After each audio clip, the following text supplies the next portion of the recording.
ஆரம்ப காலங்களில் ஒரு அனாதை போல் ஃபீல் பண்ணேன். என் குடும்பத்தார்கள், உற்றார் உறவினர், நண்பர்கள்லாம் ஏசப்பாவை ஏற்றுக்கொள்ளல. ஆண்டவரே, எனக்கு ரட்சிக்கப்பட்ட அம்மா இல்லை, ரட்சிக்கப்பட்ட அப்பா இல்லை, ரட்சிக்கப்பட்ட சகோதரர்கள் இல்லை.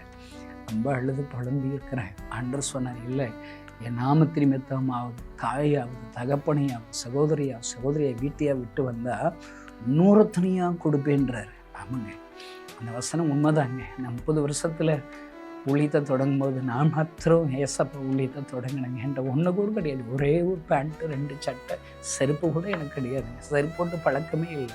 அப்படிதாங்க தொடங்கினேன். ஏசப்பா எனக்கு உசுரை கொடுத்தார். என் கண்ணீரை துடைத்த ஆண்டவர் கண்ணீரோடு அழுகிறதை முகமுகமாக நான் தரிசித்தேன்.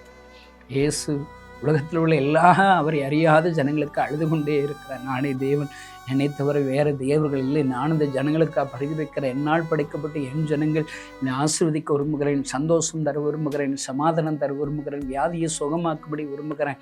ஆனால் யாருமே என்று வரமாட்டாங்கன்னு சொல்லி அழுது கொண்டே இருந்தார். என் கண்ணீரை துடைத்த ஆண்டவர் இன்றைக்கும் அவரை அறியாத ஜனங்களை கண்ணீரோடு அழுகிறார். அவர்தான் உண்மையான கடவுளாக இருக்க முடியும் என்று சொல்லி இயேசுவின் கைகளை என் வாழ்க்கையை ஒப்பு கொடுத்தேன்.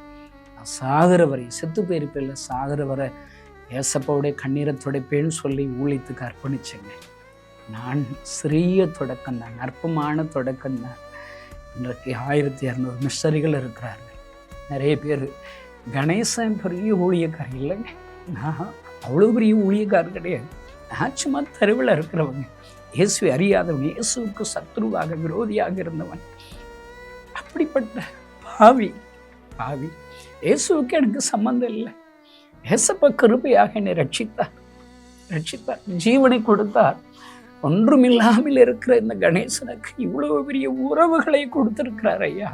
எனக்காக ஜெபிக்கிற உறவுகள், எனக்காக என்னை நம்பி ஒரு காசு கொடுக்குறாங்களே, 10 ரூபா காசு, ஒரு கலசம் தண்ணி கொடுக்குறாங்களே, அவங்க எல்லாம் என்னுடைய உறவுகள் ஐயா. என்கிட்ட வர்ற ஊழியக்காரர்கள் அதிக ஞானம் பெற்றவர்கள் அல்ல, தூக்கி எறியப்பட்டவர்கள், அற்பமாக எண்ணப்பட்டவர்கள், தாய் தகப்பனற்ற அநேக அனாதிகள் நிறைய பேர் என்கிட்ட இருக்கிறாங்க. ஆனால் அவர்கள் எல்லாம் சேர்ந்துதான் தாவீதோடு இருக்கிற ஒரு பெரிய கூட்டம் போல தான் நாங்களும் இருக்கோம். எங்கள் ஒவ்வொருவருக்கும் ஒரு கதை இருக்கிறது, தூக்கி எறியப்பட்ட கதைகள். ஆனால் நாங்கள் ஏசப்பாவுடைய கண்ணீரை துடைக்கும்படி எங்கள் வாழ்க்கையை ஒப்பு கொடுத்தோம். ஏசப்பா எனக்கு நிறைய உறவுகளை கொடுத்திருக்கிறார். பங்காளர்கள் என்று சொல்லுவேன், பார்ட்னர்ஸ் என்று சொல்லுவேன். கிராமங்கள் பாழாய் கிடக்கிறது. கிராமத்தில் உள்ள சிறு பிள்ளைகள் ஆண்டவரை கேட்க ஆசையாக இருக்கிறார்கள். புலம்பர் நாளின்படி பிள்ளைகள் அப்பம் கேட்கிறார்கள், கொடுப்பார் இல்லை. கிறிஸ்தவ நண்பர்களே, நீங்களும் வாங்கலை,